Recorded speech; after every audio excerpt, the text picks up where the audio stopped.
Yo, what's going on, y'all? This is Marcus Rosa, aka Mazuma TV, back at y'all with some more boxing talk, man. I hope everybody's having a blessed, beautiful, positive, productive night. I hope you had a great day overall, man. I'm back at y'all with some more boxing. We're gonna be speaking about SHAKUR Stevenson and Teofimo Lopez being in advanced talks.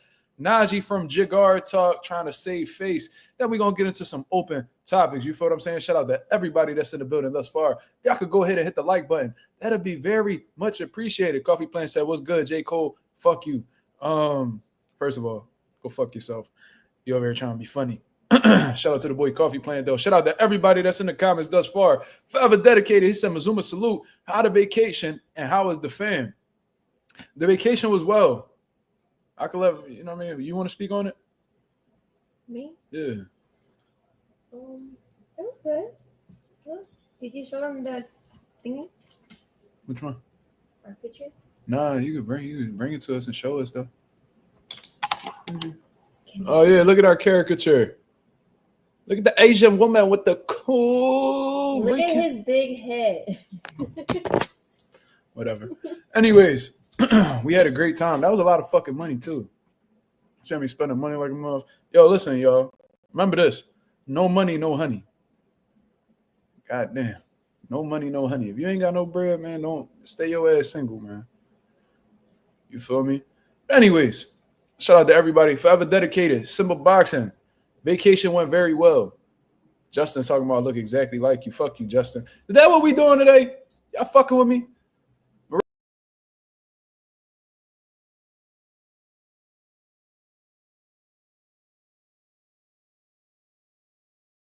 See, even the computer fucking with me today. I don't know what's going on. Y'all niggas keep picking on me. Marissa, what's going on? Mark back at the crib. Absolutely. We drove over last night because my girl did not want to deal with the traffic. Very smart move. Agent 86. Marlon 2631. They can see you in the reflection. Yes, they can. Are they saying something about my reflection? No, I'm just saying. Agent 86, Marissa, Coffee, talking about where y'all go. I mean, we not there no more, so fuck it, I said. But we was in Ocean City, Maryland. But I mean, I didn't want to say it while I was there because you know niggas is weird. You feel me? You never know. You know what I mean? There's a lot of creep ass people on the internet, and if you run up on me in person, it won't turn out too well. You know what I mean? Now, if it ends up who ends up turning up bad for it, that has yet to be discussed or determined. But yeah, I'm not somebody you run up on in person. You know what I mean, I'm trying to make it home to my son. See, that niggas got me fucked up. But anyways, we got some things that we need to discuss. You feel what I mean? I actually want to bring this up. I actually want to laugh at this. I want to laugh at this. We're gonna definitely talk about it. Let me see where I can get this shit at. So we gonna react to this whole situation. You better believe it. Ah man, nah, that shit too long. I was gonna do a reaction to Naji's JIGar talk. You know, Naji over there. I wanted to speak on, you know, him pretty much copping a plea after his interview and receiving all that backlash. He's trying to make it seem like he's staying there on business, but it's a whole lot of panicky energy, to be honest with you. So, yeah. So we definitely gonna talk about that. Let me see something real quick. Let me find that video.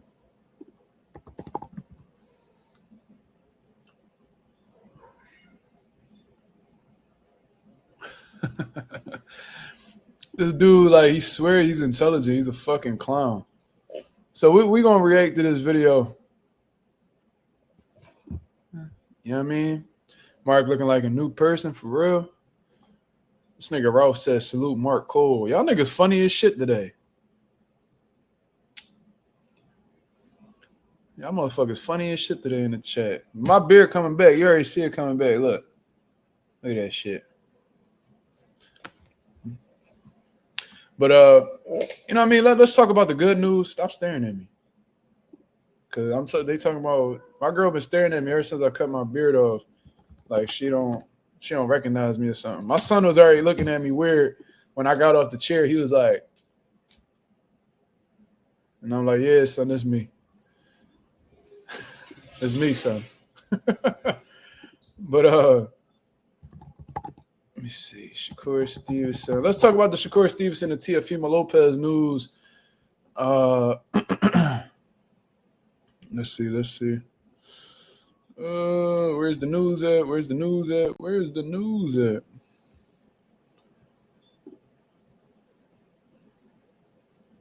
Let me see.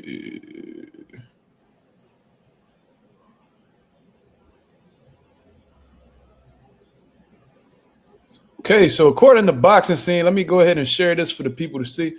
Jalen Hurts, that's crazy. Speedy Mormon, you dumbass. I already said that myself, though. Speedy Mormon don't look like me, though. I look way better than Speedy Mormon. Fuck out of here. But anyways, Boxing Scene drops this information today. And according to Boxing Scene, says Boxing Scene understands that negotiations for Teofimo Lopez and Shakur Stevenson are making progress, and Stevenson is very receptive to fighting the WBO 140-pound champion in January. So let's get into the full details right here. Shout out to Boxing Scene for keeping us informed. It says Shakur Stevenson's effort to take his legacy to new heights is in progress. An individual close to the fighter tells Boxing Scene that Shakur is very receptive, which means very interested to fighting WBO 140-pound champion Teofimo Lopez in January.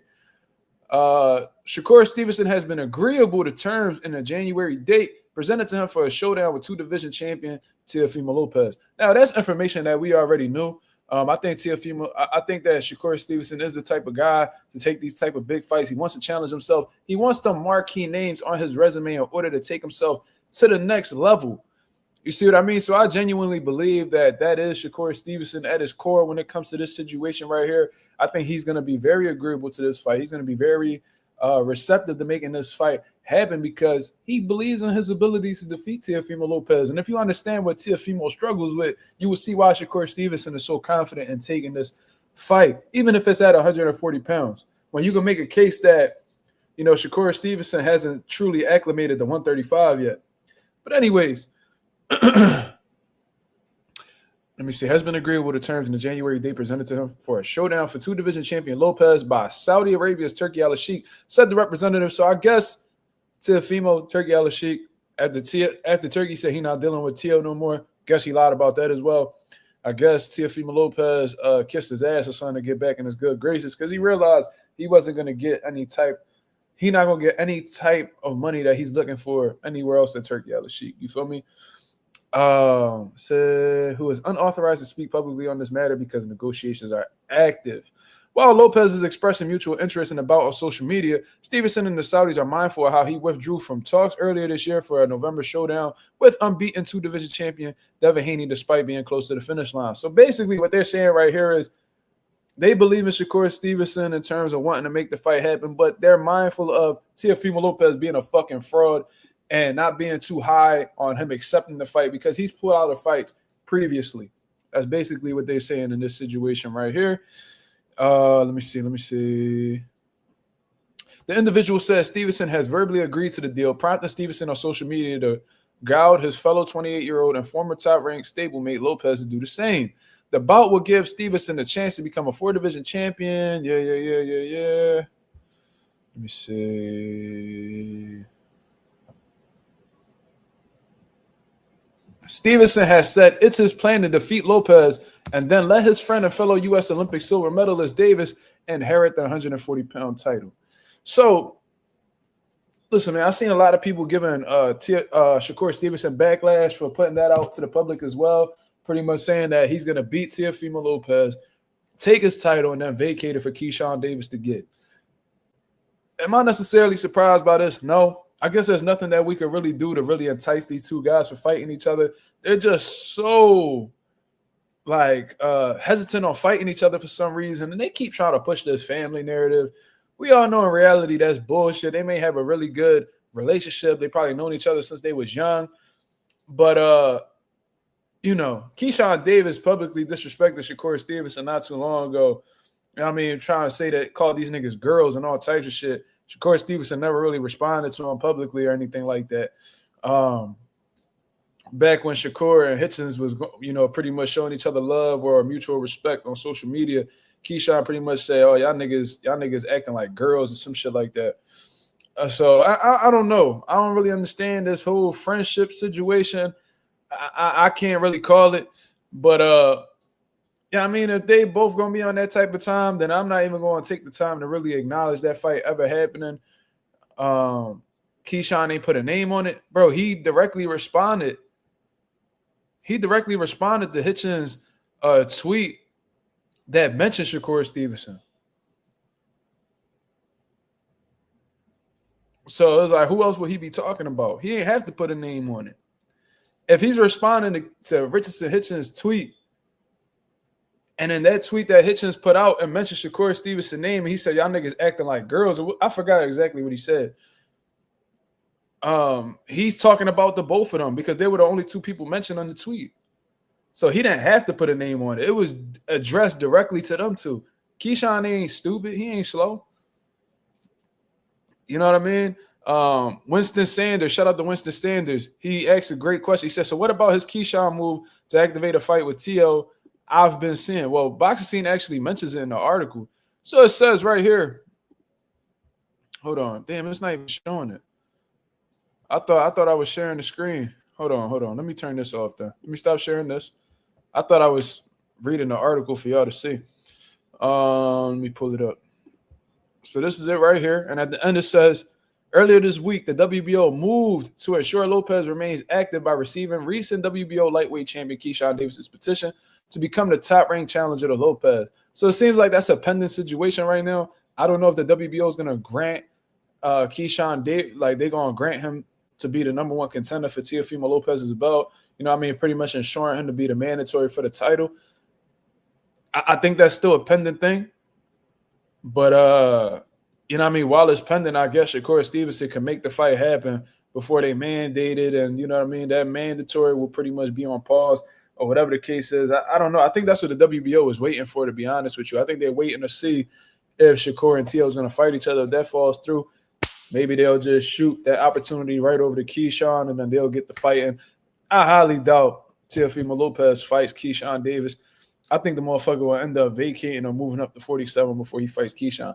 Just my personal opinion. I don't think he want nothing to do with these black fighters. I don't think he fights Shakur Stevenson. And anybody that's like being optimistic about, Teofimo Lopez accepting this fight with Shakur, I think y'all a fool, man. I think y'all moving extremely fool. I'm not going to call y'all a fool. That's a bit disrespectful. What I'm going to say is y'all moving foolish, though. You're partaking in a foolish act by assuming that Teofimo Lopez wants the Shakur Stevenson fight. Teofimo Lopez has pulled out of so many big fights that he could have been a part of. My question to you is, how do you develop a trust for this type of guy? He shows you who he is time and time and time again. You know what I mean? We could bring up several situations where he pulled out of fights and then came up with some type of BS excuse. So he says that he doesn't want to fight Devin Haney in Riyadh. It's a Muslim country. Devin Haney's Muslim. Turki Al-Sheikh's Muslim. He's not, so he feels like he'll be at a disadvantage. But after you say this disrespectful shit about Muslims, you're going to go fight, most likely, in a Muslim country with the same Muslim man you disrespected going up against Shakur Stevenson when Shakur and Turki Al-Sheikh have a pretty solid relationship. How does that make sense? If you're so concerned about Turki Al-Sheikh fucking you over and fighting in a Muslim country is so much of a concern for you, why is it a problem with Devin, but it's not a problem for Shakur? I just don't believe this guy. He's a fraud.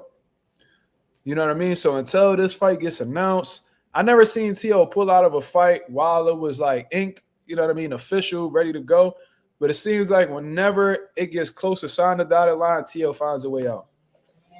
And I'm hearing that Teofimo Lopez's management is really trying to push Teo to take this fight. So when the management really got to push a fighter to take a fight, that just means they don't really want to fight.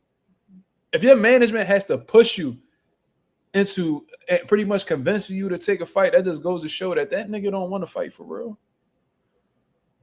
Jibo says Teo will sabotage himself so he don't have to fight.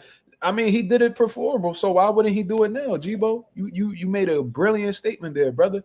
Why wouldn't he do that when he's done it historically in the past? It seems like that's what a lot of these guys do. You know what I mean? Like, you know, before they get into a tough fight or whatever, they have some type of mental health episode, or you know what I mean? They need to, you know, take time to themselves to figure out who they are, and you know, I'm not coming back until, you know, I got my mind right. And you know, this is the new thing nowadays. Ryan Garcia brought out this whole mental health situation. That's a very real thing, especially in boxing. But I think people have used that as an avenue to avoid certain situations. 88 Sports Talk. 88 Sports Talk said Teofimo, Doug, Matias, Devin, and Shakur. And this is a guy who said on multiple occasions that he will never fight Shakur Stevenson. He said this publicly. He said it on the Donza Project. That's something that y'all could look at right now. I will never fight Shakur Stevenson because I got respect for Jay Prince. Never heard no shit like that in my life. So because you respect a nigga manager, you won't fight them. Huh? If you respected Jay Prince as much as you did, wouldn't you want to do business with him? Wouldn't you want to see some money in his pocket? So you got so much of a respect for Jay Prince that you willing to starve the nigga, or you willing to avoid seeing him get a good paycheck by fighting this guy. How that makes sense? Like, huh? Justin Jackson said, and if something doesn't go right for them, they retire, then come back. Yeah, these dudes, yeah, that's the new thing. Oh, I'm retiring. I'm done. Remember Shakur? Oh, I'm done, man. I'm retiring. Had that emotional ass breakdown on Twitter. Now Keyshawn talking about he retired. No, you not retired, nigga. You on the shelf. You on the shelf. Because you fucked them people over that was putting money in your pocket. Nigga, you made a fool out of yourself. And you made these motherfuckers lose money.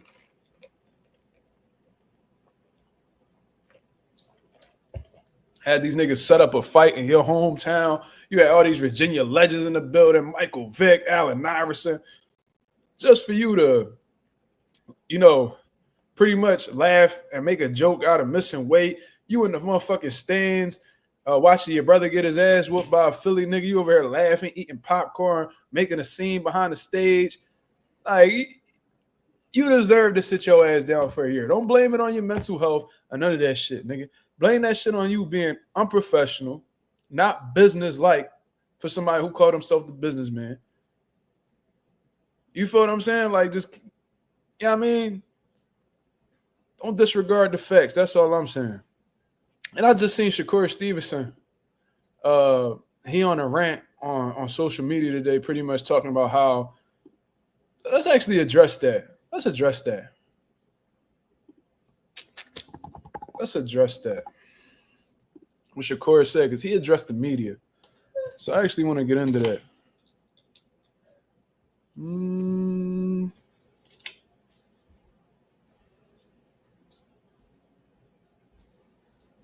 So I guess the fat nigga two-tone Queens flip two-tone. I don't know the nigga name or what he be talking about. But Two-Tone says something on Twitter along the lines of fighters say boxing media is terrible, but is the media too entitled, or are fighters cherry picking who they talk to? Let's talk about it. I'm gonna say it's a little bit of both. You know what I mean? If you ask it for my personal opinion, I do think that media outlets, because they think they're bigger channels, that they're entitled to, you know, have some of these fighters' times and shit like that. Or they feel like, you know, boxers should be giving these guys their time. In reality, you know what I mean? There's multiple media outlets out there and they don't have to choose you. So you need to be humble. You know what I mean? If you get the opportunity, take advantage of it. If not, you know what I mean? You got to find other opportunities. Not everybody, you just feel like motherfuckers got to tell you yes. So I do feel like there's boxing media outlets that are too entitled.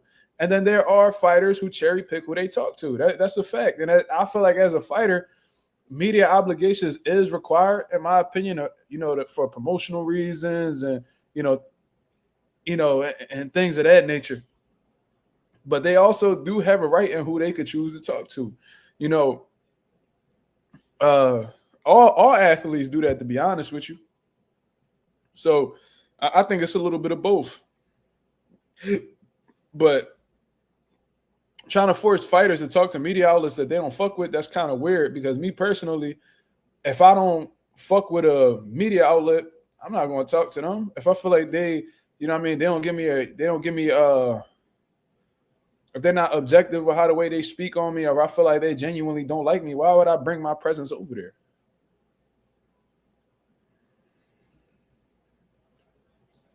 You know what I'm saying? So he said, Shakur said, you're not even speaking on the topic, two-tone. And no, I do interviews with very small platforms all the time. That's actually true, because I actually seen him just do an interview with a channel that had like 130 something subscribers. So that's very true. Even do interviews with guys I know dislike me. All I'm saying is y'all had too many hidden agendas with y'all content. Let me see. Guys cover the sport with their feelings and not their passion. What else did he go on to say? Two-Tone said, much respect, Shakur. That's why this convo is important. Media got to be fair. Fighters got to feel safe. Fans want transparency. No agendas here, just dialogue. I don't know. Son just tell me that he full of shit, but I can't prove it, so I'm going to just fall back. Let me see.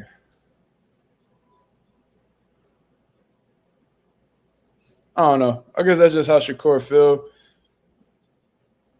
I don't know. Let me see. Oh, yeah. This is the tweet that I was looking for. My fault. He said, boxing media is terrible. If y'all have an issue with the fighter not giving you an interview, you're going to go abuse your platform to speak down on his name. That's why bigger name fighters barely want to do interviews with y'all. I mean, I don't really got much of a problem with what he says. But at the same time, I know plenty of boxers who y'all purposely go on certain platforms to shit on, you know, another particular fighter. You know what I mean? Motherfuckers do it on Mill City all the time. You know what I mean? These coaches and these boxers, y'all go on media platforms to push certain motives or certain, you know, narratives and things like that. Yeah, I mean, y'all be milking these media outlets just like how they be, you know, using y'all. Y'all both be using each other, to be honest with you, because y'all both gain from the situation. One, you know, gets more eyes on their platform and they could profit off of that. And then these boxers, you know, they able to use them platforms to push certain narratives to have, you know, public opinion, you know, swing it, you know, in your benefit. So I don't know. I don't know. Ain't really too much to really speak on with that. But Big Soldier MX, what up? I don't know. But, I mean, I don't really care to really speak on this too much. That's just his opinion at the end of the day. And we know that Shakur be a little emotional at times. So, you know what I mean? He don't really like when, you know, when motherfuckers don't speak about him in a nice way. He's not really receptive to, like, criticism. Nowadays, because I think what a lot of boxers do nowadays is that if you have something critical to say about them, then you a hater. You know what I mean? It's almost like they only want to hear positive shit. And if they hear something that they believe is negative or not true, then, you know, you're not a fan of them. Bro, you could be a fan of somebody and still have, you know, your criticisms about that. You say he just doesn't like Ness? Oh, I didn't know that. I didn't know that, Anonymous. That's good to know, though. I wonder why. To be fair, Two-Tone has the worst I don't even listen to dude. You know what I mean? I don't even listen to dude, so I can't really speak too much about him. I remember I was saying, like, oh, shit, he asking good questions. Everybody was like, oh, fuck him. I'm like, oh, shit, okay. But I promise you, I don't listen to these dudes. Oh, he got Nuts blocked on Twitter. Ain't Nuts a rat or something? I love how everybody swept that shit under the rug. He be talking greasy about niggas whole time. He on paperwork.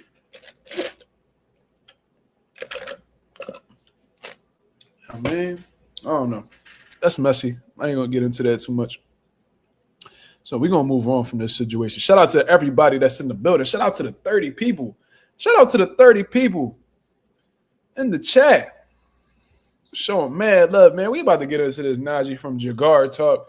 You know what I mean? We're going to get into this statement that he just put out here. Shout out to the boy Rouse. Shout out to the boy G Tatted Up TV. Shout out to Silks Bando, Big Soldiers, MX, G-Bo, Anonymous. Shout out to everybody that's showing love in the comments right now, man. Y'all laughing at me.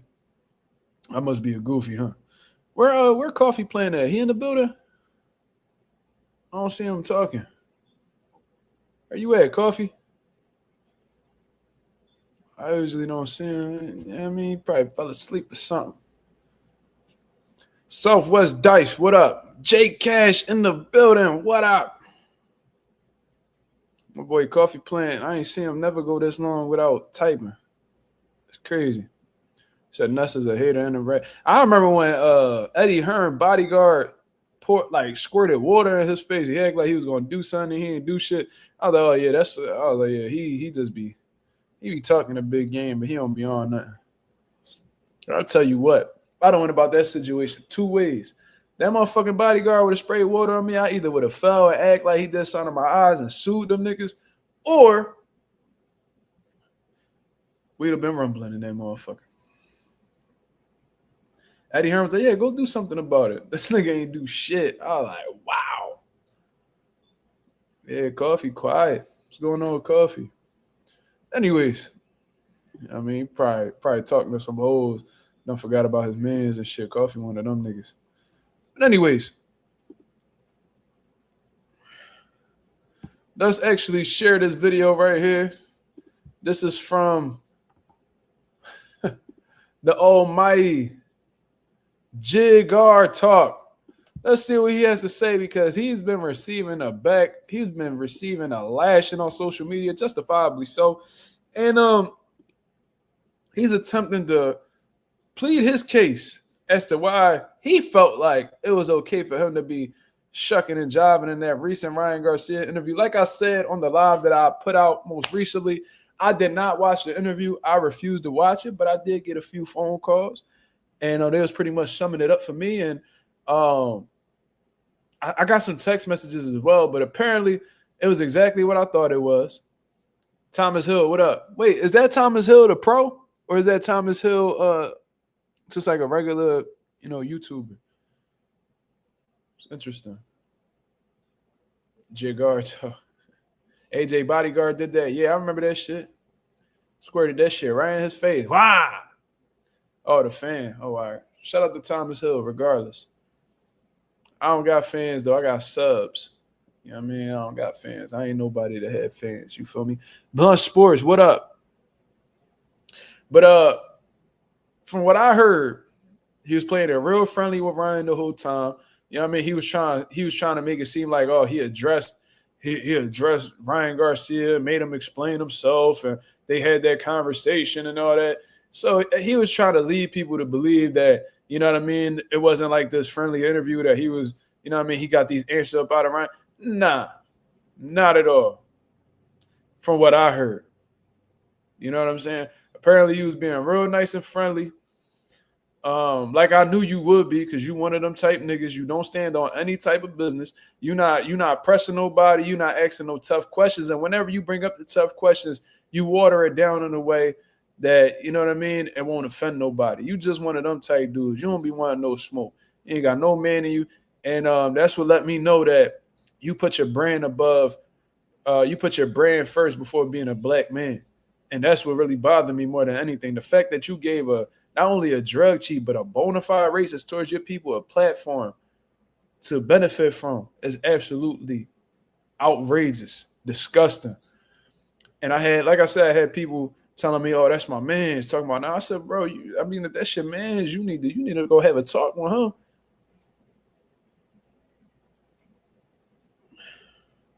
You need to have a talk with him. Because if that's your man, you're supposed to be holding him accountable. You feel me? He's like, oh yeah, I'm gonna have a talk with him. So, I mean, shout out to my homie for, trying to put that boy on point. But apparently, he ain't got no shame in how the way he went about the situation. He's trying to justify it to the best of his ability. So I'm gonna give you guys my reaction to what he said. I only watched a little bit of the clip.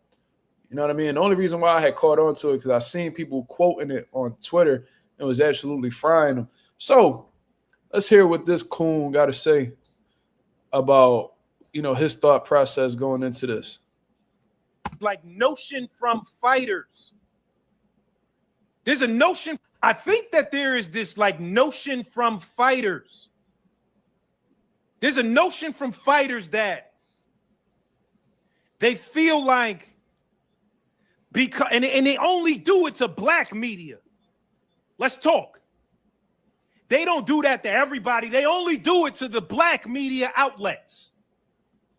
Yo, I gave you an interview and you interviewing my ops. I'm mad at you.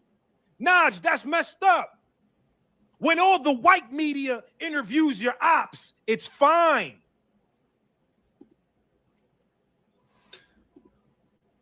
This nigga Najee, look, he just looks stupid. He making it seem like he making such a crazy point. First of all, why is you comparing yourself to white men? We don't expect. let me just let this shit play out.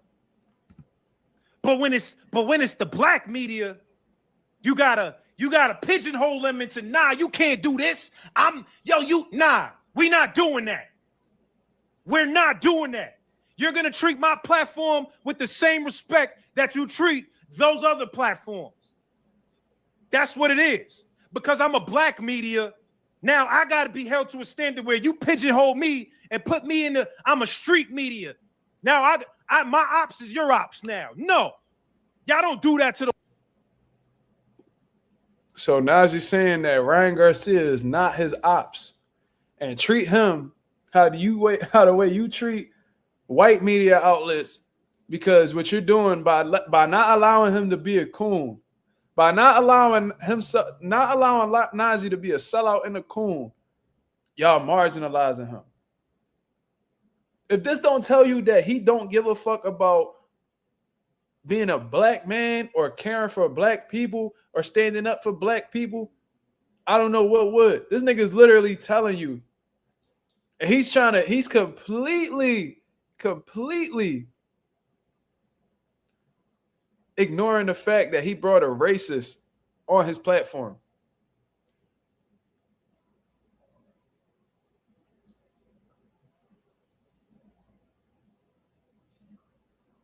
Let me let this shit cook. White media, y'all don't.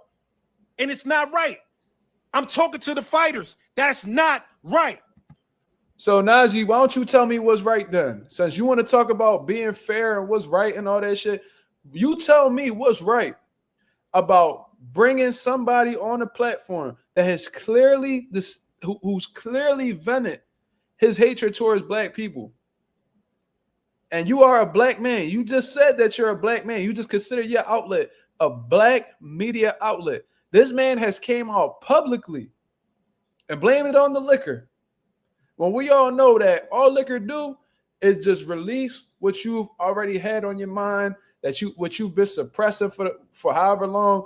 All liquor do is truly reveal who you are. If you're an angry person, when you get drunk, you're going to release some angry feelings. If you are an emotional person or you got a lot of pent up emotions, you might be an emotional drunk. You might be a violent drunk. You might be a funny drunk. Whatever the case is, all liquor does is reveal who you truly are. Whatever you're suppressing on the inside when you drink, it lets it out, right? And Ryan Garcia, from what I heard, he was blaming it on being drunk or being high, you know what I mean, intoxicated. And I even seen shit where like he didn't even want to take accountability for it. He was like, oh man, well they just kept pressing me, they just kept asking me the questions, and, I just like pretty much saying that he fell victim to the pressure. Like he not a grown-ass man married with kids. So I said all of that to say, you over here talking about what's right and all this bullshit. What's right about bringing a racist to your platform who's openly vented his hatred towards black people, who put harm on a black brother while being on performance enhancement drugs? Then you go on to make that left hook comment to Devin Haney as if you're justifying and adding, a spotlight to a man cheating a black fighter. Like you're okay with that. And then when I was talking on the phone with my mans, I said that Najee was his mans. He said that that Najee was trying to differentiate between Teofimo Lopez and Ryan Garcia. That Teofimo Lopez has said racist stuff on multiple occasions, and Ryan Garcia only said it one time and apologized afterwards. So that was the difference between the two.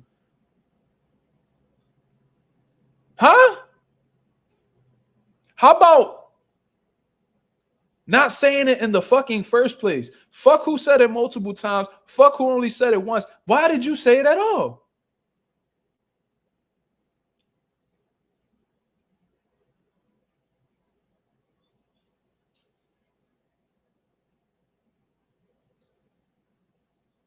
Once is enough, Justin. That's a fact. King of Brooklyn 3, what up? Salute. But it's like, how you you try to put a difference between. So let me ask you this, Najee, since that's your logic. Let's say you dated 2 girls in the past that have cheated on you. Right? One cheated on you 4 times. Girl 1, whore 1. The other one cheated on you once.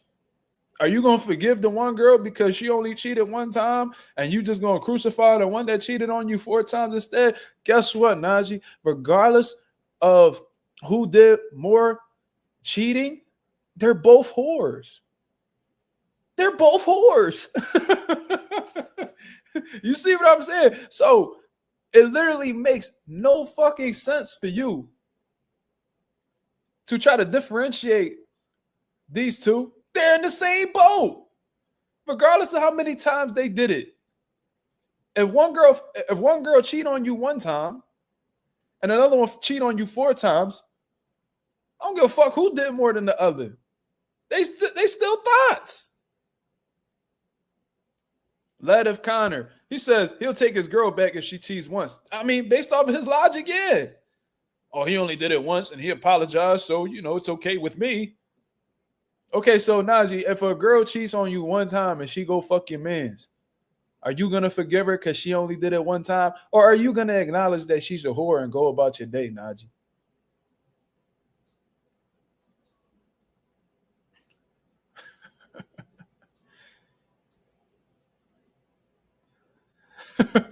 Oh yeah, he only did it once, so it's okay. That's his logic.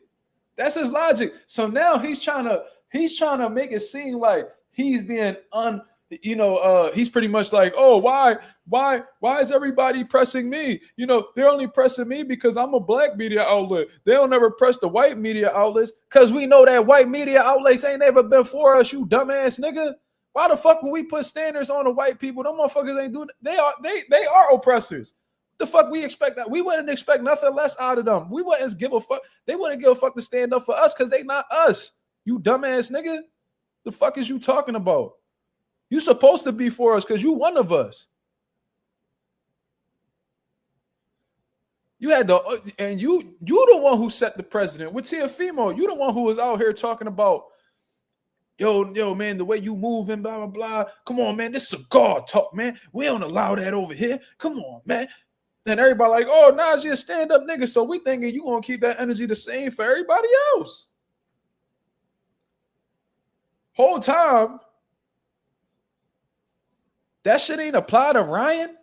And even though Ryan said it just 1 time publicly, what he said in that one instance, I can make a case was way worse than whatever Teofimo Lopez ever said. They both racist. That's clear. They clearly got some type of inferiority complex with black people. But you can make a case in that one episode that Ryan Garcia had was way worse than anything Teofimo Lopez said in the few times he's made racist remarks. And that's a fact.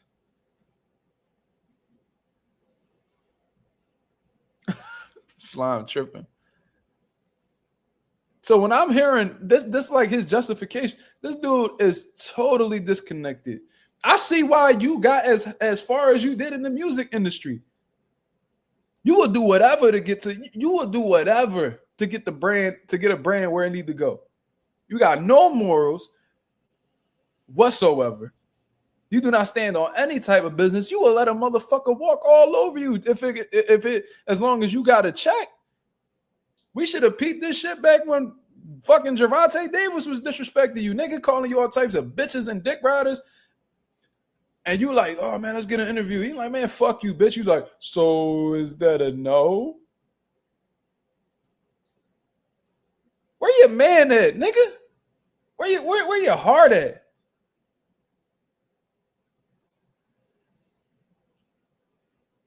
Then you made it seem like you had a little bit of heart with little Teofimo and all that. And I think for real, the only reason why you press Teo is because you see niggas press Teo in the past and seen that he folded. So you looked at him as like somebody you could probably get that shit away with because you know Teo ain't gonna pop off. That's probably the only reason why, because you ain't no stand-up nigga. You ain't no tough nigga. I seen you trying to talk tough with Mill City. Mill City will beat your motherfucking ass, boy. And that ain't even me defending Mill City. I feel my ways about him too. But you over here showing niggas your boxing stance, like you really trying to prove to these niggas that you got hands or something. Najee, you not like that, nigga. Keep them hats on, nigga. That's the thing, yo. That's the thing, Notorious. That's a fact. He said I called him out on that live. I told him he be buddy with people until he gets what he wants. He was all cool with Devin in the interview and turned on him real quick.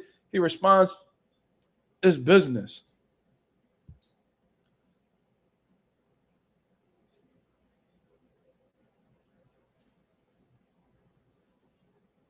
Damn, Slime, you be tripping.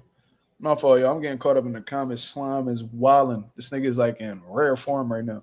But anyways, he says, yeah, he was like being all, but I remember he was begging up and down for a Bill Haney interview. Where Bill at? Where Bill at? Where Bill at? You get what you want out of Devin and Bill, and all of a sudden you making left hook comments? Really? Highlighting what a drug cheat did to a clean fighter? Ain't you a boxing fan? Don't you claim to be this boxing fan? What happened? Because true boxing fans will never glorify a moment when a fighter cheated against a clean athlete. We just don't do that. Regardless of how much we dislike somebody. Y'all know I dislike Teofimo Lopez, but let's say he fights somebody, and let's say in that fight with Kambosos, right? Kambosos beat the dog shit out of Teo, and then it came out he popped dirty. Hypothetically speaking. Even if I dislike Teo, I would never glorify a moment where a drug cheat took advantage of him while he was being a clean fighter. Never. Because that's not it, bro. If you truly for boxing, you will understand that the only way boxers should be getting in the ring is clean. Clean boxers. That's the only thing that should be permissible in the sport. Not no fucking clenbuterol levels being increased. None of that bullshit.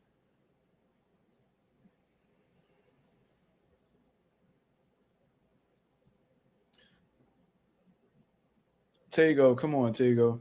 We got to hold these motherfuckers accountable. That exact mentality and that approach you taking right there, Tego, is exactly why we don't get taken serious by anybody. Like being so forgiving and being tolerant of what people be doing, bro, that's not it, bro.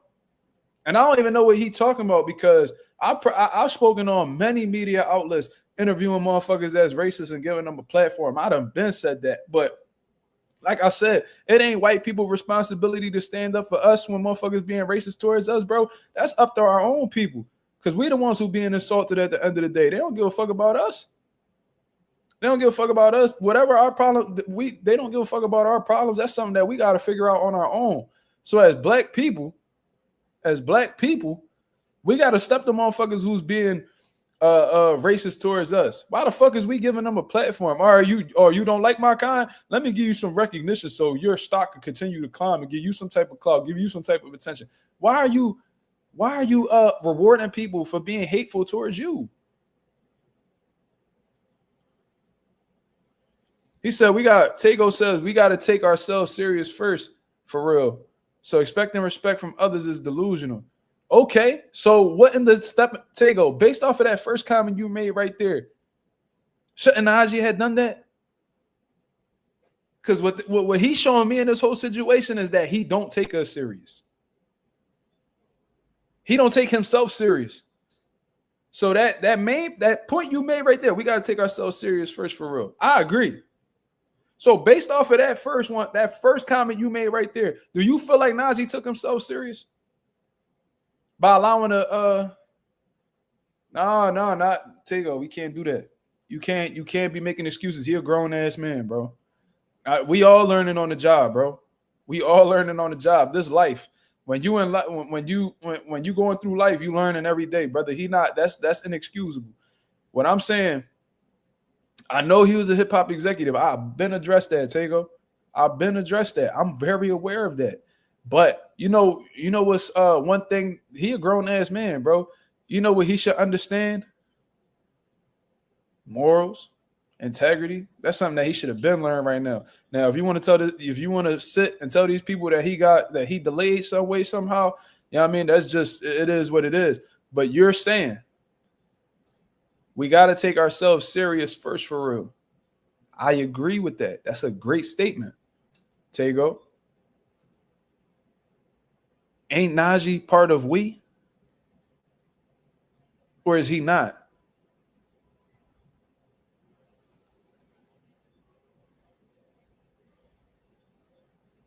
Just asking a question.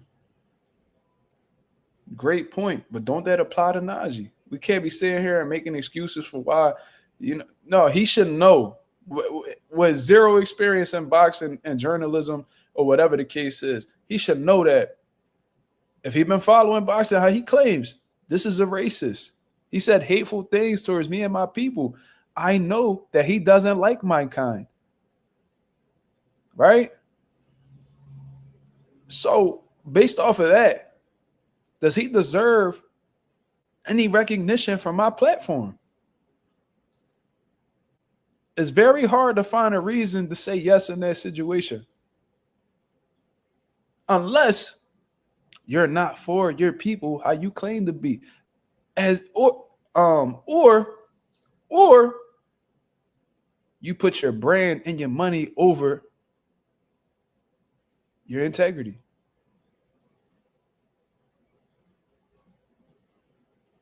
No, I fuck with Tego heavy. He know I fuck with him. I'm not disrespecting the man. We always have good conversations, even if we don't agree on things. Shout out to the boy Tego. I follow him on social media. Cool dude.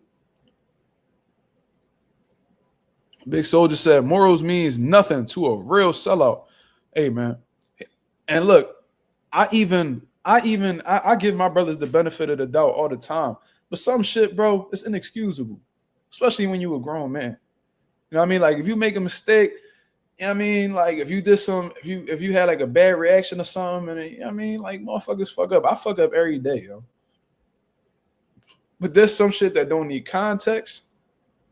And some shit, when you do it one time, you got to take them for who they is, and then you move on. But the fact that Najee trying to sit here and make it seem like he in the right for taking the approach he took, I got a problem with that. I do. And I'm going to always have a problem with somebody who trying to stand on business when they clearly wrong in this situation. There's nothing you could say to make yourself look good in this situation, bro. Not everybody looking at you sideways and you over here trying to act like motherfuckers is marginalizing you. Bro, you not dumb. You not dumb, bro. I'm sorry. You over here trying to get compared to white media, and bro, you're not dumb. And they don't look at you as such. So why you want to be compared to them so bad? That's what I'm confused about. Like, is you that one nigga in high school that used to chill with all the white people, and you thinking because they letting you sit at the lunch table that you one of them, you will never be one of them. And you shouldn't want to be. You should be happy to be who you are.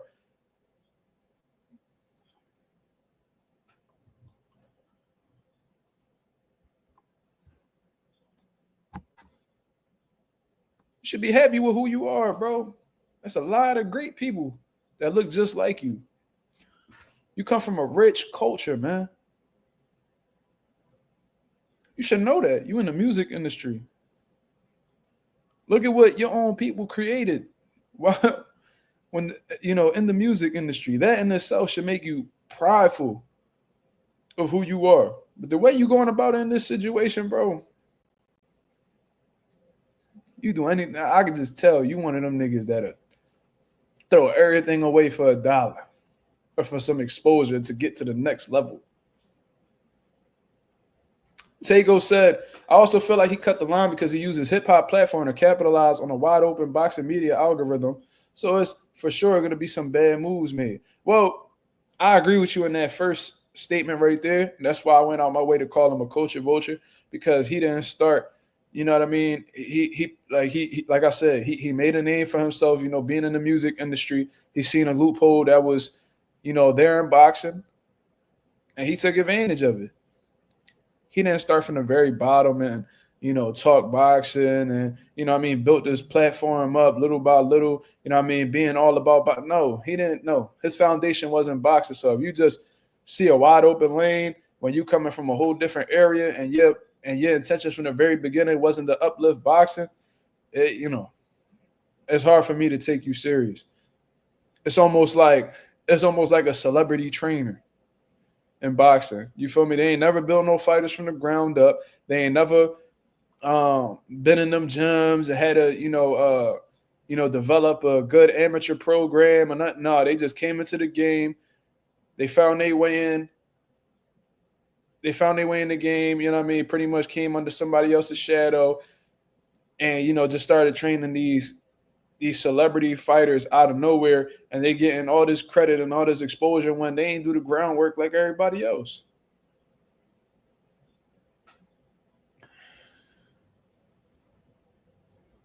Shout out to the boy Tego.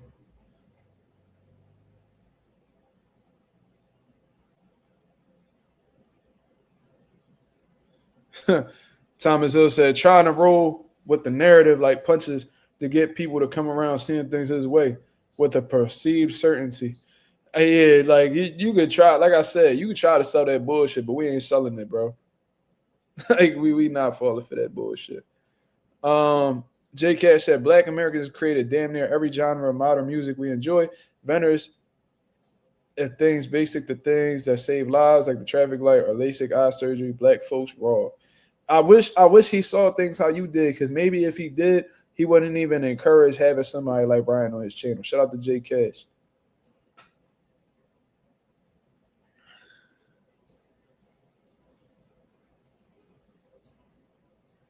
You know what I mean? He said, I just don't fuck with the selective Malcolm X and the nation shit. I respect your take, though, because it's consistent with other things that have happened. A lot of people just trying to capitalize off the moment. Facts. I mean, I don't really get anything out of this, for real. I really don't. And, you know what I mean? I do agree that there is some selective outrage, especially within our people and stuff like that. But one thing I'm going to say, bro, I don't think you got to be Malcolm X, Martin Luther, Marcus Garvey. I don't think you got to be Frederick Douglass or nobody to understand when a nigga's a sellout. I don't think you need to be a woke, conscious motherfucker to understand that what he did was wrong. Simple. You know what I mean? You just got to think about shit from a logical, like a standpoint. And once you think about it logically, it's like, you treated T.O. this way, you held him accountable for this actions. Then you come over here to somebody who's probably said worse things than T.O., and you don't hold him accountable. So I'm just blatantly pointing out hypocrisy. This nigga said Tego Calderon. I like that. Said Najee a coon, Boost not a coon. Totally different situations. It's not like Canelo is out here saying racist shit about black people, then Boost went and sparred with him. Then I'm gonna start looking at him funny. But go look at my track record. When Keyshawn and Shakur went on live with Ryan, pretty much being all kiki with them, I was saying that them niggas was on some shucking and jiving shit. I called them niggas coons. They was on some coon shit for that. He was definitely coon. I even called out the boy that did the interview with Ryan, with Ak and Barack, whatever the fuck their names is. I called out the black boy that was interviewing Ryan. I was saying that he was on some cool shit. So my shit consistent all across the board. I ain't just picking on Najee because he a black media outlet. I'm talking to everybody. I'm talking to everybody. I feel like if you black, you ain't got no reason being around him, Ryan, because he's openly disrespected you. I even said something about fucking Gary Antoine showing T.O. love. The Russell brothers showing T.O. love. It's like, the fuck is y'all doing? Why is y'all showing him love? He don't like y'all. I said something about them too. So King of Brook, yeah, I remember that. He said the Barack dude had the nerve to say something like, "Clearly, you're not racist." How was it clear that he's not racist?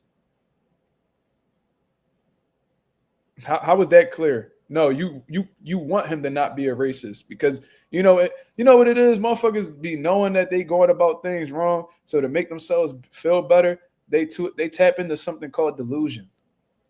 Oh, clearly you're not racist. And you know that Teal and Ryan, you know Ryan's not gonna be like, oh well, you're wrong. I am racist. He gonna be like, oh yeah, I'm not. How is he clearly not racist? What he's shown based off his actions that he's clearly a racist. But you don't want to believe that because you know interviewing a racist is wrong. So you try to switch the narrative to make yourself feel better. You see how that shit work?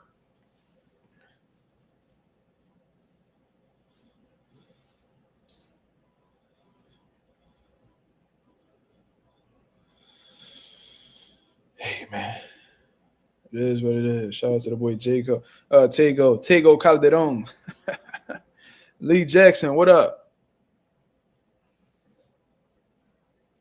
They're gonna do whatever the zone tells them. They're not even worth talking about. That's a fact, anonymous. So let's move on. I actually want to play this video one more time to see this narrative he tried to spin to attempt to convince people that, you know, he's not in the wrong. Let's play this one more time. I think that there is this like notion from fighters. There's a notion from fighters that they feel like because and they only do it to black media. So he's pointing the finger at black fighters.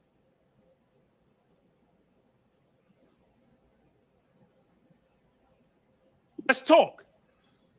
They don't do that to everybody. They only do it to the black media outlets. Yo, I gave you an interview and you interviewing my ops. I'm mad at you. Nigga, he's your op too, you dumbass nigga. What the fuck you don't understand? You interviewing my ops? He's your op too.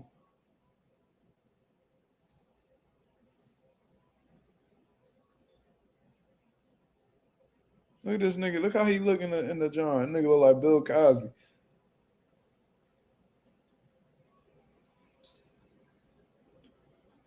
You're interviewing my ops. Like Najee don't even view Ryan Garcia as an op. After all that shit he done said about black people. Do I need to put up the video of Ryan Garcia saying the racist shit he said? Do I really have to do that? I don't want to get demonetized. I ain't going to do that.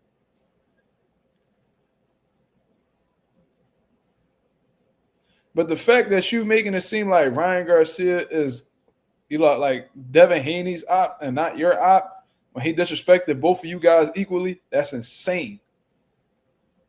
Anyways. Naj, that's messed up. When all the white media interviews your ops, it's fine. But when it's the black media, you gotta pigeonhole them into nah, you can't do this. We not. Says when the fuck white media gave a fuck about what racists said about black people? Since when?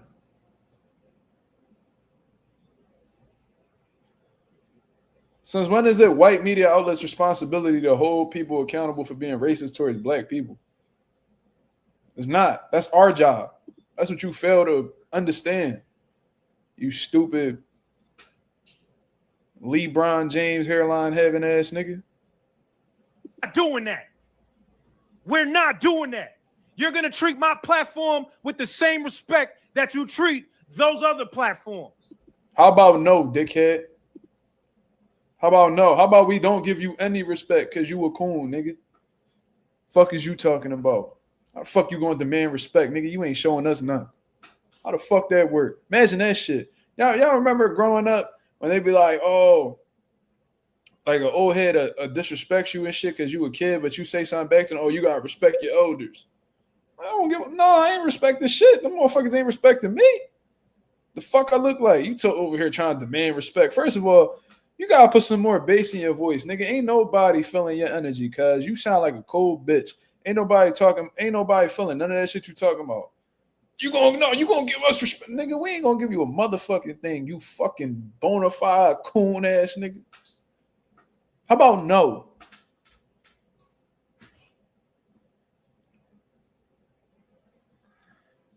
Stupid ass.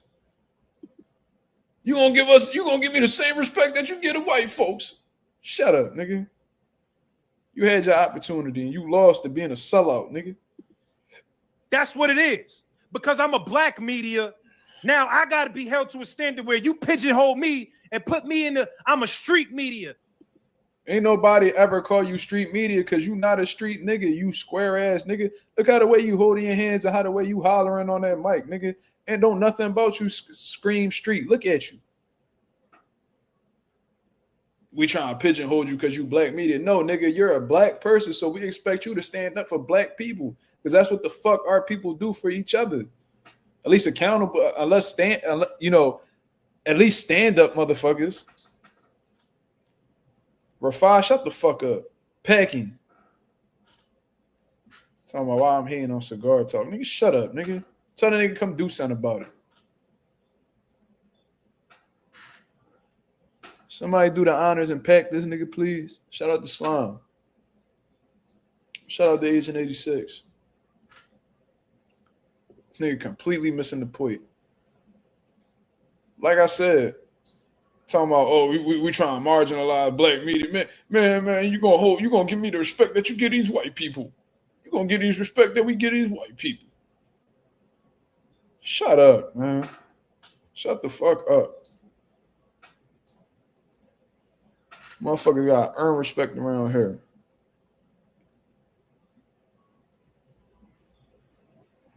We trying to marginalize you because we expect you to stand up for black people. Being a black man. Sorry. Was that just too much for you? I want to be compared to them fucking pink people so bad. Shit be frying me. Y'all want recognition from them pink people so bad. No wonder how you climbed up them rankings in the music industry so easily. Who knows what you was doing in them rooms behind closed doors? Now my ops is your ops now. No. Y'all don't. Duh.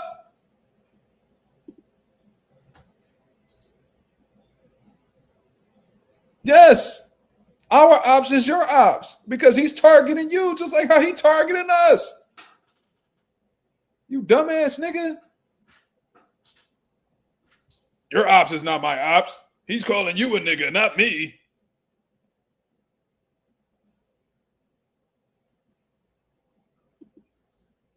Don't do that to the white media. Y'all don't. And it's not right. I'm talking to the fighters. That's not right.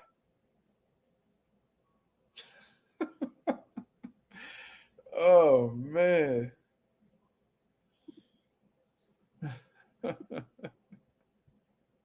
Shit too easy, bro. Shit too easy.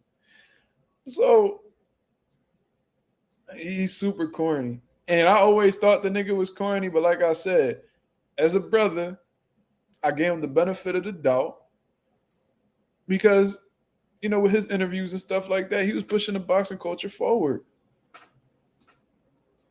You know what I mean? So, yeah. Character defining moment. That's a fact, Winston. He showed a whole lot.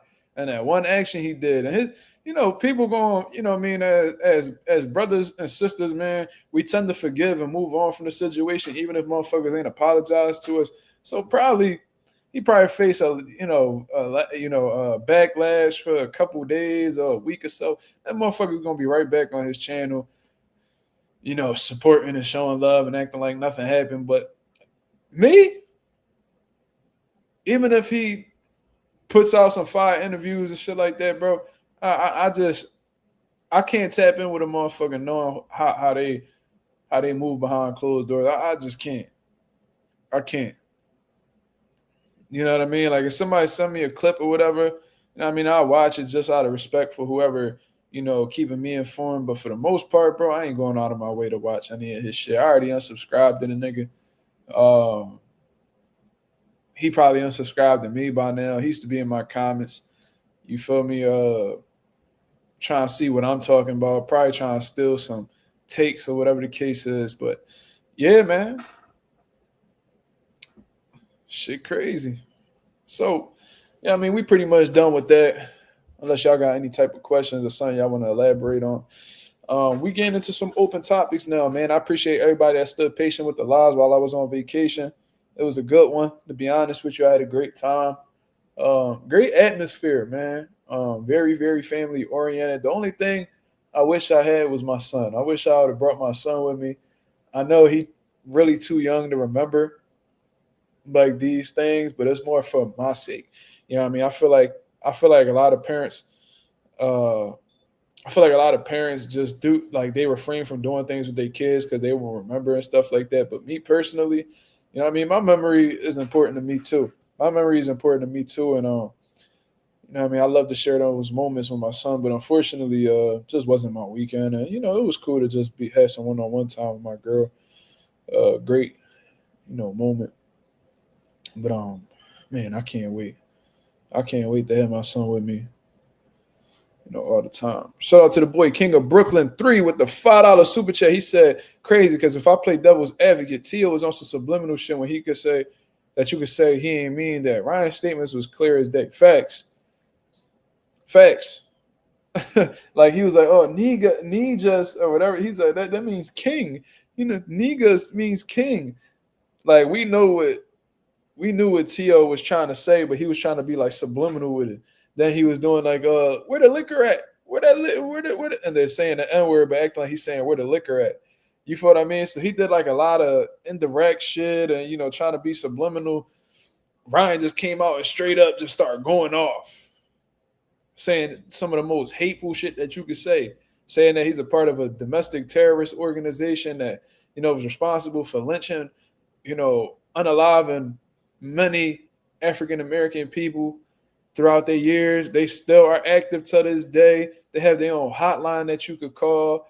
They do marches. They publicly discuss their hatred towards African Americans and, you know, many other people. Like, this is who Ryan Garcia affiliated himself with.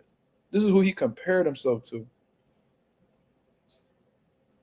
And he said plenty of more things, hateful things towards a man that fell victim to police brutality, George Floyd. And he said, N-words being in the ER and just a lot of crazy stuff.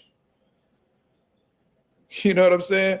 But yeah, you can make a stronger case that Ryan said more hateful shit than Tio. They're both in the same boat, but it's clear who made the more hateful statements. And that's the one that you chose to befriend when you shouldn't befriend either one of them for real. It's like Dems versus Reps, Democrats versus Republic. Yeah, they got the same objectives. They just approach shit differently. You know what I mean? And neither one of them give a fuck about us. Yeah. I get what you're saying. I wonder who's going to be the one to properly address it to Ryan. Shit, I would. I think Champ Side did. I think Champ Side did press him. He did. I remember that shit. He was on Spaces and he was pressing Ryan about it, and then Ryan Garcia groupie was like trying to come at Champ Side and shit. They wasn't even trying to let Champ Side cook for real because they knew he was on his ass. But Champ Side the only one. And you guys salute him for that. Because if I was in that, I wish I was in that position. I'd have did the same shit. I probably would have carried it more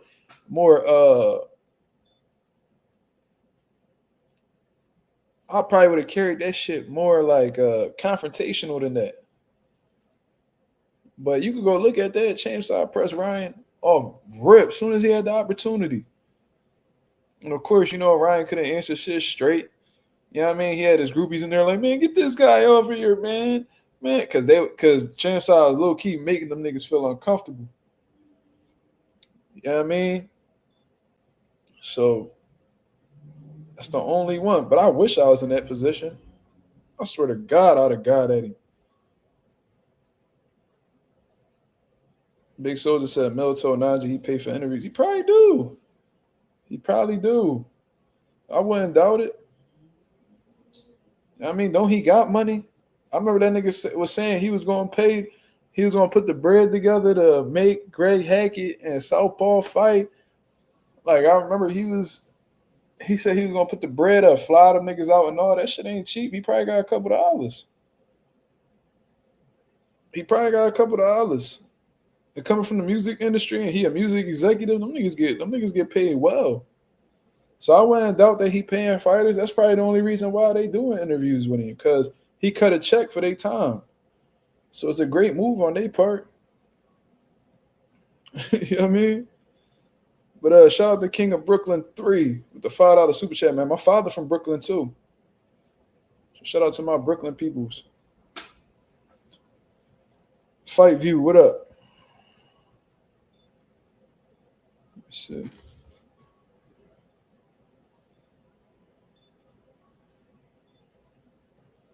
Look like you just made your account today, though, brother. You sure you ain't a troll?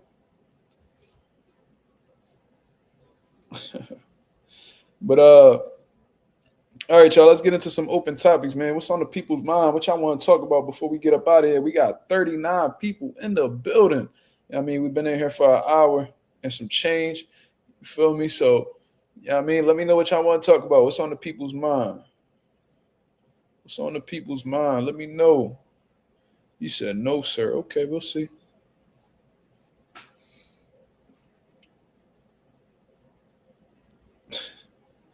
He said, Ross said that clip was crazy though. Nigga sitting there having a good time with her. He really was. That nigga he felt so at home. Maybe if I accept you, maybe you'll look at me as one of you. One of them.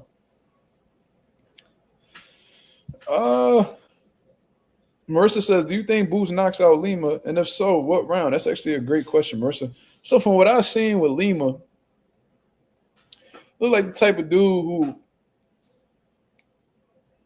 you know what I mean, takes chances, lets his hands go, you know what I mean, stuff like that. So with somebody who I feel like people who are aggressive and come forward and let their hands go against Boots, you're actually playing into his type of style, considering the fact that he don't have to look for you, because some of the, you know, things that we feel like Boots needed improvement in his most recent fights was cutting off the ring in the first Karen fight. And, you know, being more focused defensively. You know what I'm saying? So I feel like with Lima may be strong. He may be somebody who's been at the weight class longer. But I think Boo's counter-punching ability is going to be on full display in this one. I could see him running Lima into some shots and hurting Lima. I could see Lima trying to prove a point to Boots and, you know what I mean, trying to rough him up and things of that nature. And I think Boots' precise punching, hand speed, I think is going to really get to Lima. And I think Lima's going to be surprised with how strong Boots is from a punching aspect. I think he's going to stop Lima within like 6 rounds. I mean, because Lima looked tough.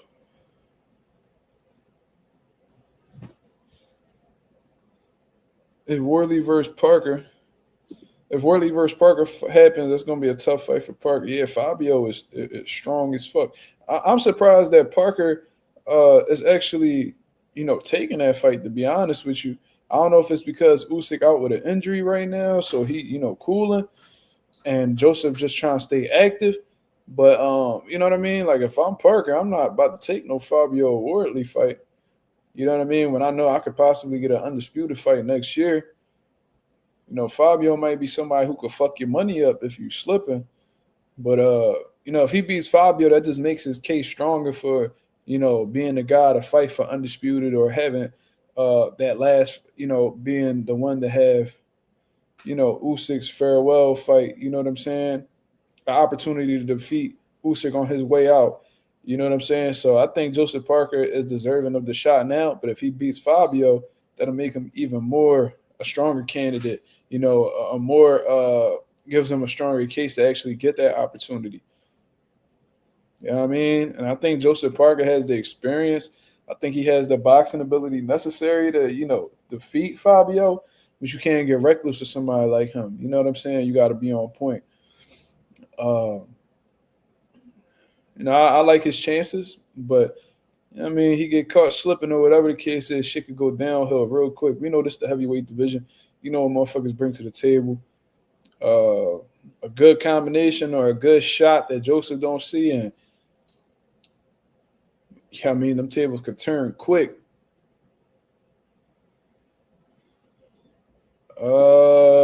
Anonymous said, "What do I think about the possible Roach Pitbull fight being next?" Oh man, that's a good fight. You know what I'm saying? I would much rather see Lamar Roach fight a Shakur Stevenson, honestly. But if Shakur gets the Teo fight, then I guess that'll be a good opportunity for Roach as well. Pitbull might be that'll be a good fight. You know what I mean? Like Lamont, he like the see. Lamont might have to switch some things up for somebody like Pitbull because, you know what I mean? If you standing directly in front of Pitbull, unless you like a Subaru Matias where you just accustomed to, you know, pressing the issue and, you know, taking shots and, you know, letting shots go and breaking somebody down, breaking their will, you know what I mean? You can have success, but Lamont likes to sit in the pocket with dudes and, you know, catch and shoot, pretty much like be like a successful counter puncher. I don't know if that approach that Lamont took with Tank will work very well with somebody like Pitbull. You know what I mean? Because Pitbull, he punches with bad intentions. If he catches you with a good shot, he can't hurt you. He got some pretty good finishing ability as well. So I don't know. I don't know how that fight will actually mesh up. I think that's a tough fight for Lamont stylistically, to be honest with you.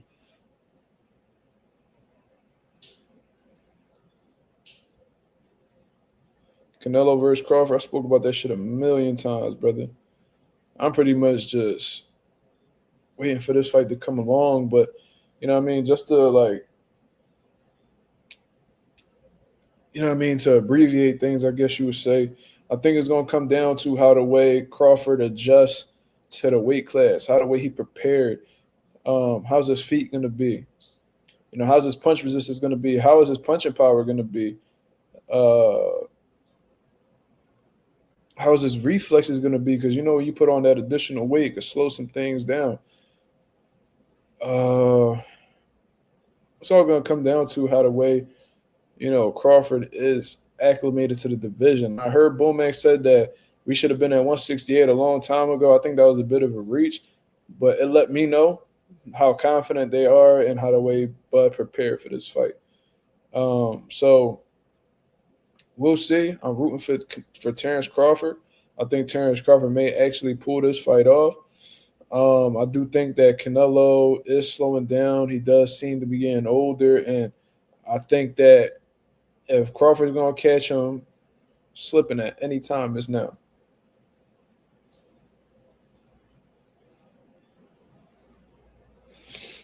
Anonymous says, I think he got it. Pitbull is predictable with his offense. He may be predictable with his offense, but I think that Lamont got a lot of fucking heart, and I think he's going to be available.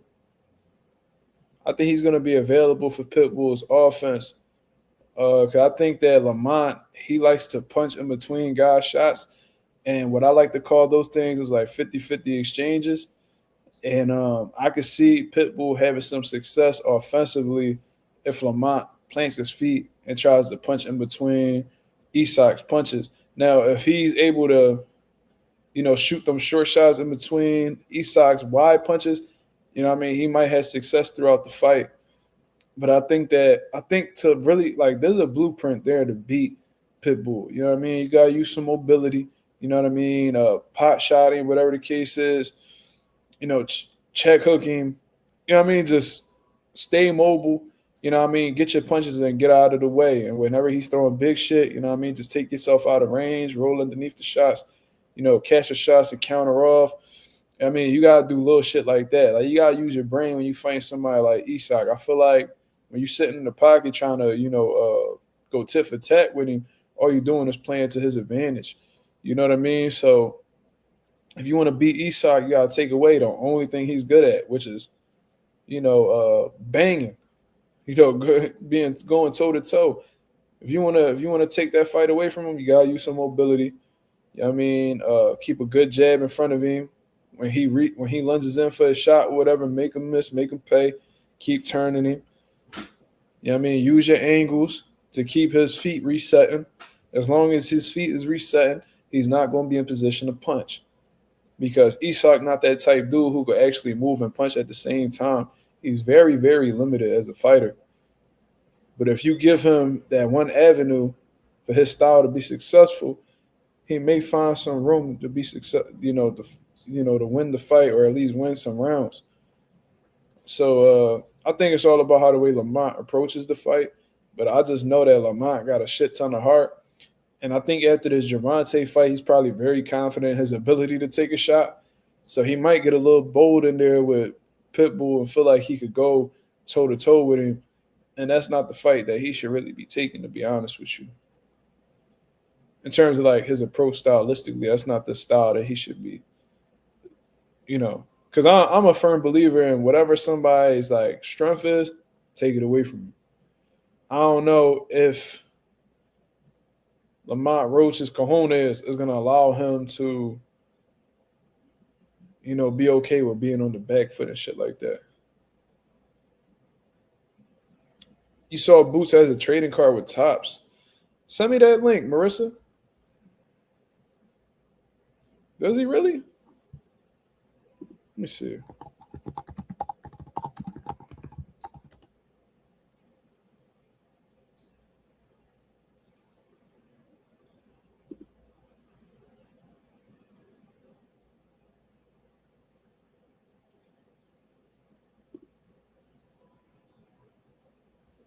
I want that card. What the fuck? These niggas got a Duran and his rookie card for $400. The fuck? And this says welterweight contender. This an old John.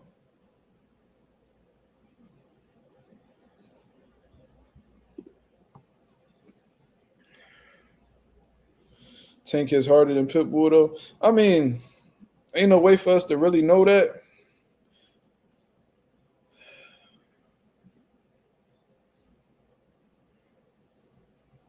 It's a limited edition signed card. Damn.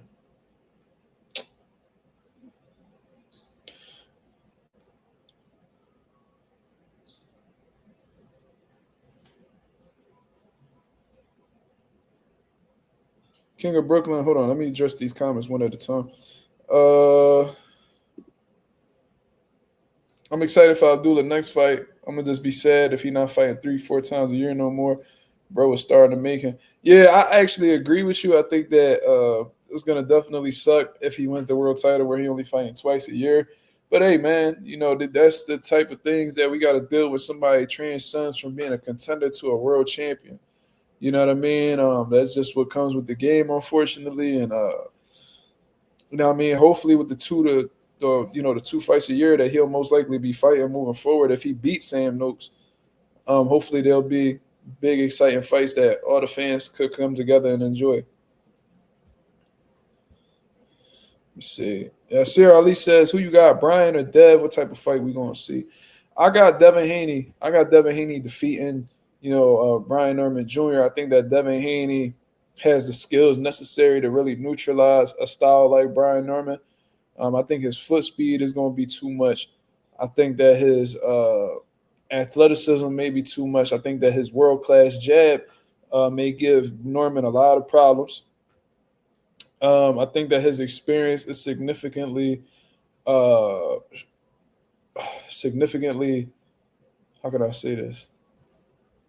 Better than Brian Norman's. I think that he's the more experienced fighter.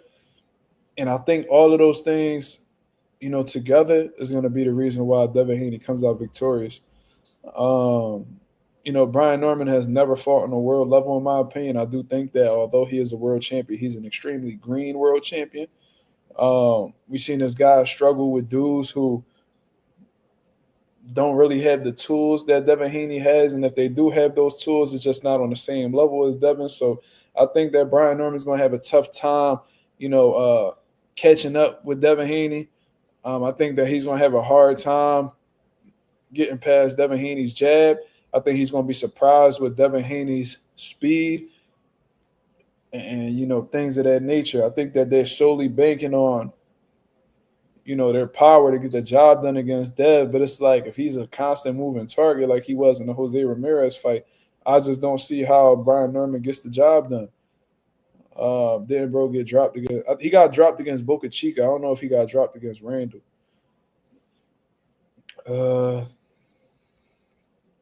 I think Norman's going to be attempting to, go to the body early. That's something that you should definitely do if you're fighting somebody like Devin Haney. You want to take the legs from him.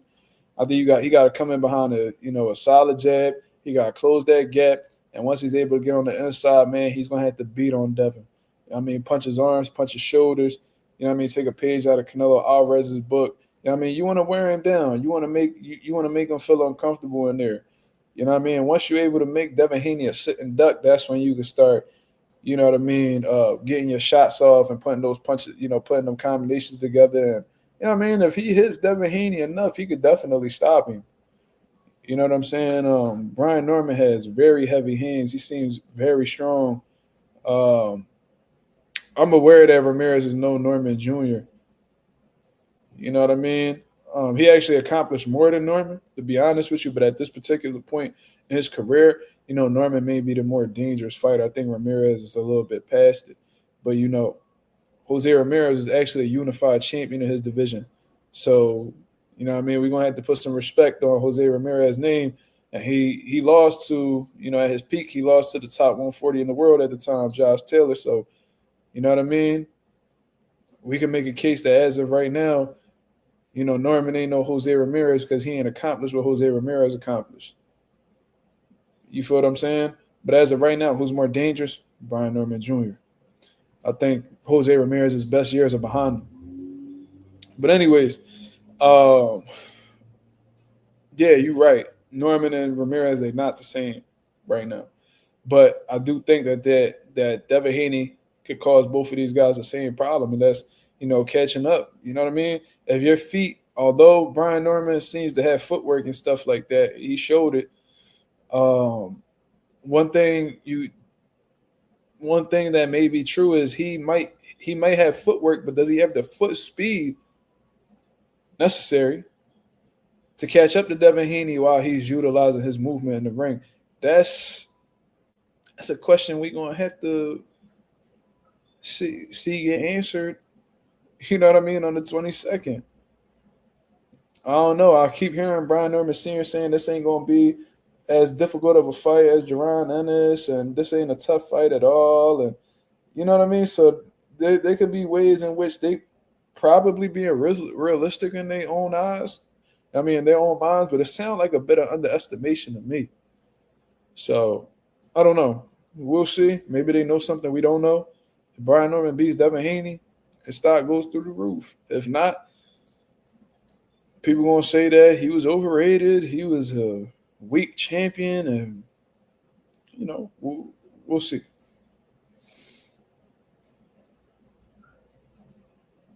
I don't remember Randall dropping him, but he slowed down crazy in the later rounds. Randall tough. Randall could box. He was a decorated amateur, from what I understand. Wasn't he like the captain of the Olympic team? You don't get to that point being a scrub. So I know the amateurs and the pros different, but still. Venezuela come back. It would definitely be dope to see him come back. I don't know when he comes back. I don't know if he's returning to 35 or he's staying at 40. I don't know. I guess that's ultimately up to him. But I think Venezuela could definitely make some noise. I don't know if he wins a world title at 40, considering the competition that's up there. I don't see TL giving him an opportunity. I don't think he beats Hitchens. I don't think he beats – he lost to Gary Antoine. That's who took his belt. And I don't think he beats Subrel. To be honest with you, I don't think he'd be able to keep up with, Subrel's pace. I don't – if you're struggling with Gary Antoine's pressure and his pace. You know what I mean? I think it's safe to say that Subrel might have his way with you too. Pause. So I don't know, but at 35, I don't know. Venezuela got some tough competition both ways, man. Like Shakur Stevenson, he not beating no Shakur. I don't know what's going on with Tank, but let's say the winner of Lucas Body and Floyd Schofield fight for that belt. I don't know if he beats a Floyd Schofield. I don't know. The winner of Sam Noakes and Abdullah Mason just don't look good for him. It really don't look good for him, bro. Just being honest. Who got the IPF 30? Raymond Mortataya, they got the same coach. I don't see that happening.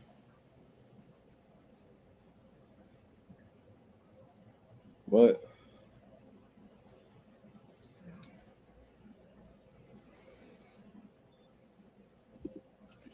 Ralph says, I can see Devin winning and they be like, who is Norman? And Norman hasn't really done much in boxing yet.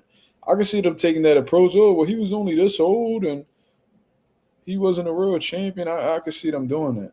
Oh, he was tailor-made for Dev. Yeah, I mean, I can see it happening. But like I said, Brian Norman is dangerous. You know what I mean? If he puts together some good shots on Dev, he could probably pack him up. He seems that I'm looking like Pacheco. What? That's one of my favorite contenders in boxing right now, but I definitely don't look like him. Brother. I appreciate you though. Yeah, we got 44 people in the building. Shout out to everybody. Let me see where the likes is at. Ooh, we got 44 likes with the 44 people. Salute to the fucking nation. Yes, sir. Any more questions before we get up out of here, man? I got to catch some Z's soon, so I could go to work tomorrow and then I get my son and all that. So let me know if we got any more questions, man. We had a great live. We definitely had a great live. Yo, Burger King got these peach mango lemonades. Fire. I never had it before, but that was a good joint. I drank my joint and my girls. Ha! You said you asked one? All right, let me scroll up. My fault, Fight View. Let me see this joint. Thoughts on Jermaine Ortiz? I like Jermaine Ortiz. I think that he got a shit ton of heart. You could tell that he truly wants to, prove that he's, the best in his weight division. He's taking on all comers, all challengers, pause. And he's looking to, become world champion. He's very hungry. I think he has great skills. He got a dog in him, battle tested, been around the block, got some solid names on his resume. Had a controversial fight with Teofimo that I thought he won. Should have been a world champion that night, in my opinion. But, the politics of boxing just didn't allow that to be something that will come to reality. So, I seen Jermaine Ortiz get a stoppage win not too long ago on that MVP card. And I hope he continues. I hope that MVP and them really put some stock into Jermaine, because Jermaine is like a promoter's dream for real. You know what I mean? In terms of willing to face any and everybody. You know what I mean? He's not like the biggest name, at all, but he's heavily respected amongst hardcore boxing fans, in my opinion. And you know what I mean? Like he's I really like Jermaine. You know what I mean? Shout out to my Puerto Rican brother. You feel me? For putting it all out on the line and just willing to prove that, or at least attempt to prove that he's the best. I see that man call out Gary Antoine and Subrel. I believe him. There's people that be calling people out. I'll be like, yeah, all right. But I believe him. And that's not many I believe in this boxing shit, man. So, you know what I mean? We'll see what's up with him. But I hope he gets another big opportunity, because to be real, fighters that had that mentality like Jermaine, that hunger like Jermaine, I support him. I think Tito Mercado versus Jermaine Ortiz will be a fire-ass fight. I don't know if Matchroom will put Tito in that situation just yet, but Tito Mercado versus Jermaine Ortiz, bro, fire. Fire. Junto is now number one contender in the WBO. I seen that. I seen Jay Bug posted that. I said, damn, they putting Junto in the perfect position to fight Naoya anyway, bro. And it's well-deserved. That's a fight that we want. So when people keep trying to mix Bam up in the situation, I'm like, nah, bro. Stop trying to get Nakatani to go to 20. Nah, he got some business at 122 he need to take care of. So hopefully they get that fight, bro. Before anyway go to 26 or anything like that, or before he even retire, I want to see Junto versus Naoya anyway, man. That's a great fight. They need to make that shit happen in Tokyo. My boy Lorenzo need to find his way over there and keep us informed, dog.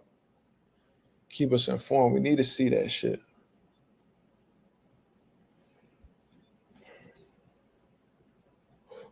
Islam is Truth 76. Shout out to the boy. He said, smash up the likes on your way out. Brother has some fire content. I appreciate that, brother. Thank you very much for tuning in. You see what I mean?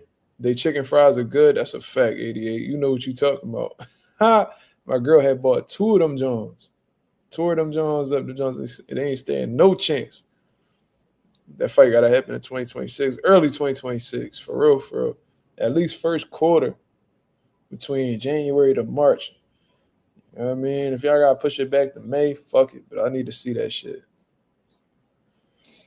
But, all right, y'all, I'm going to get up out of here, man. I appreciate everybody that came through and showed love. If y'all could go ahead and hit the like button on the way out, that'd be very much appreciated. We had some great conversations tonight. Yeah, I mean, if you truly appreciated the content, y'all go ahead and sub to the channel. Y'all go ahead, like the videos, share the videos. You know what I mean? We're on the road to 4K. We well into the 3,100 mark, about to hit that 3,200 mark in due time. Shout out to the nation and the mob for making this possible. I'll be back at y'all with another live 10:30 p.m. Eastern Standard Time to continue cooking up on what's going on in the boxing world, man. Until then, y'all have a blessed, beautiful night. I'm up out of here, man. Peace.